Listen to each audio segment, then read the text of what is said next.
Sanibingelela. Ngesiqubulo sithi kunjalo. Ngeke kuhlale kunje. Ngeke kuhlale kunje kunjalo. Kunjalo-ke kusempilweni la. Dokotela 2+2 losigadla senyama safela emazweni. Undaba zabantu ziyakhulumisa. Maxoshwa imfene kwela kube embodla. Yebo Nkosi yami, izinto ezenzeka lezo. Angikho-ke lapho. Namhlanje ngithi ake ngibuye ngizofundisa abantu. Nkosi yamakhosi. Hey wena. Iba nathi baba. Ngithi ake ngizofundisa abantu ngikhulume ezwe onendlebe ezwe nonesifiso sokusondela. Nginibingelela nje ngifuna ukukhuluma ngento eyodwa, uphondo Lwezitha. Ngifuna ukukhuluma ngophondo Lwezitha. Uphondo Lwezitha ngikhuluma ngento kanje. Uphondo Lwezitha uphondo olubaluleke ngendlela yokuthi umuntu nomuntu akekho ongahlushwa ngumuntu. Sinabantu abasilandelayo empilweni esingabacelanga ukuthi abasilandele.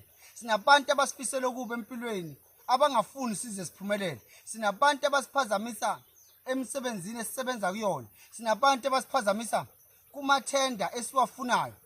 Umuntu aqhwage wonke amathenda. Uma kuphuma u11 awaqhwage wonke. Wazi nawe ukuthi lelithenda fanele ngabe nawe uthi uhlomlilo. Akhambele phambili.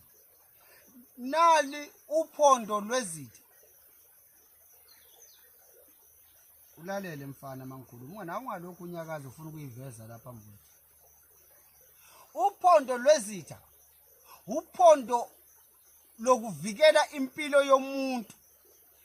Ungaba semabhizinisini noma ungekho ebhizinisini. Uphondo Lwezitha luyayivikela ikhaya. Uphondo Lwezitha luyayivikela impilo yakho. Kanjani? Alright. Mawufikela ekhaya kwaThuthu wafuna uphondo Lwezitha. Sizokunikeza lolu phondo sikutshele futhi ukuthi hamba uyolubeka ekhaya. Alunabungozi. Lunengozi kuphela kumuntu ohlukumeza lelo khaya lakini noma uhlukumeza umndeni wakho. Ngoba kulolu phondo kunabantu okufuna sibafihle kubo. Uma ngithi kunabantu okufanele uphondo lubafihle, ake sithi ekhaya su5. Thina sonke so5 ekhaya sizovikeleka la. Ayikho ingozi emoto ufika kithi. Akho sigebengu sangena emzini wakho santshontsha. Kuyovikeleka yonke into ethinta nina no5. Uma ekhaya nihlala no5. Akulona uphondo ongalithatha bese uthi olwami nomngane wami. Cha. Uphondo Lwezitha luyawusolve X empilweni yabantu abeza kabi kuwe. Sengihambe ngahluleka ngiqinisa ngishaya izitha ayishayeki. Nanti uphondo Lwezitha. Uphondo Lwezitha luyakwenza ukuthi uphumelele ngenkani.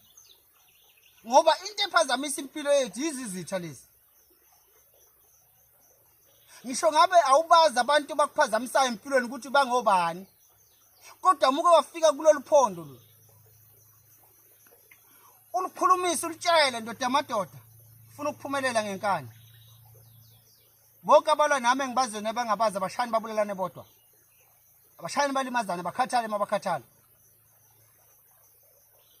Uma ufuna futhi ukuthi bangafi, uyalitshela futhi cha, angifuni ukubulala izitha zami. Ngifuna ukuphumelela zikhona. Ngibonakala ngidlondlobala ngiyaphambili. Uphondo Lwezitha lubaluleke ngalendlela yokuthi lukontrola ngisho sekuthiwe ekhaya kufika imicimbi emkhulu. Awulokhu uyofuna into elezi ungachelanga nje akekho umuntu ekhaya uyolihlonipha ikhaya kuyoba ikhaya linesithunzi. Ikhaya lize libe nesithunzi nemfihlo yakhona. Mina ngiyathanda masikhulume ngekusasa singakhulumeli manje. Ungalubuka lolu phondo ulithathe kancane. Ekugcineni uyadutshulwa. Ekugcineni uyalimala. kanti usanesikhathi sokuthi ungahlanganisa usondele kudokotela 2+2 akwakhele uphondo lwani Lwezitha. Uphondo Lwezitha luyabulala mawuthi alubulale, luyajezisa mawuthi alijezise, luyagweba mawuthi cha lo ngifuna ukumgweba nje aphelele yikho konke, kufa imoto afe ebhizinisini kuze kuphumelele wena bakithi. Nizongifunda kudala, mina ngiyayishaya phambili ngiyishaya emuva. Ukuthi angizazi ukuthi nami ngiphila kanjani ngoba ngiyathanda ebuhleni, ngiyakuthanda futhi nokubi. Futhi ngeke ngivumi ukuthi abantu badlalele kuwe ngoba bazi ukuthi awuna backup empilweni. Uphondo Lwezitha luyi-backup. Uphondo Lwezitha lukubalulekile. Uphondo Lwezitha luqhelisa yonke imimoya emibi. Bakubona uphila ngenkani, bakubona udlodlobala uya phambili. Akulona lodwa labantu abanamabhizinisi, kodwa ilawo wonke umuntu owazi ufunani empilweni. Hayi ngenze ngimlandele mina lena. Mina vela nginazitha. Izitha zakho zikhona, omunye ungathothi umngani wakho nje lo methemba uyisitha kuwe. Lolu phondo liyakwazi ukufika licacisa ukuthi wemfo musu kuba nomona nomunye umuntu uzolimala. Lolu phondo lilekelela ngisho abantu ababolekisa ngemali. Ukubolekisa ngemali liyakwazi ukuthi likulekelele lolu phondo uma ubolekisa ngemali kanjani na. Abantu bafika behluphekile befuna imali. Kwiqiqi abantu futhi manje uma sefanele khokha imali yakhe akasayikhokhi. Konke ofisa kwenzeke kumuntu nalo uphondo Lwezitha.